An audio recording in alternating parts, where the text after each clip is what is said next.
KSESL Pilicode ശാഖ അനുമോദന സദസ്സ് സംഘടിപ്പിച്ചു. SSLC, +2, ഗ്രാജുവേഷൻ മേഖലകളിൽ ഉന്നത വിജയം നേടിയ കുട്ടികളെയാണ് അനുമോദിച്ചത്. MK വിജയകുമാർ ഉദ്ഘാടനം ചെയ്തു. നിങ്ങളുടെ സ്വപ്ന ദിനങ്ങളെ അവിസ്മരണീയമാക്കാൻ ശുഭമുഹൂർത്തങ്ങൾക്ക് ശോഭയേകാൻ ഇനി ശോഭിക മാത്രം. Shobhika weddings, big mall, Kanhangad. Kerala state ex service league KSESL Pilicode ശാഖയുടെ ആഭിമുഖ്യത്തിൽ SSLC, +2 ഗ്രാജുവേഷൻ മേഖലകളിൽ ഉന്നത വിജയം നേടിയ കുട്ടികളെ അനുമോദിച്ചു. അനുമോദന ചടങ്ങ് MK വിജയകുമാർ ഉദ്ഘാടനം ചെയ്തു. വിദ്യാർത്ഥികളിൽ സാമൂഹിക ബോധവും നാടിൻ്റെ ശുചീകരണ പ്രക്രിയയുടെ അവബോധനത്തിൻ്റെ ആവശ്യകതയും MK വിജയകുമാർ ബോധ്യപ്പെടുത്തി. ഉപഹാര സമർപ്പണവും അദ്ദേഹം നിർവഹിച്ചു. ശാഖാ പ്രസിഡന്റ് കൃഷ്ണൻ നായർ PV അധ്യക്ഷത വഹിച്ചു.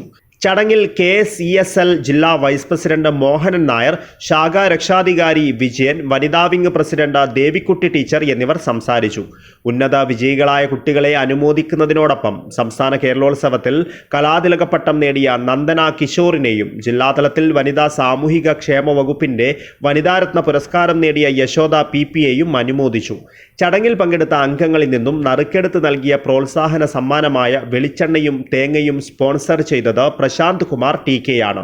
കിഷോർ കുമാർ VM പ്രോത്സാഹന സമ്മാന വിജയിയായി. സമ്മാന വിതരണം ഉദ്ഘാടകനായ MK വിജയകുമാറും രക്ഷാധികാരി വിജയകുമാറും ചേർന്ന് നൽകി. ചടങ്ങിൽ ഗിരീശൻ ചന്ദേരയുടെ മറവിയുടെ യാത്രക്കാർ എന്ന കഥാസമാഹാരത്തെക്കുറിച്ച് ചർച്ച നടന്നു. പിലിക്കോട് ശാഖാ സെക്രട്ടറി ഗിരീശൻ KTV സ്വാഗതവും ശാഖാ വൈസ് പ്രസിഡന്റ് വിജയൻ നന്ദിയും പറഞ്ഞു. News bureau, Kasaragod.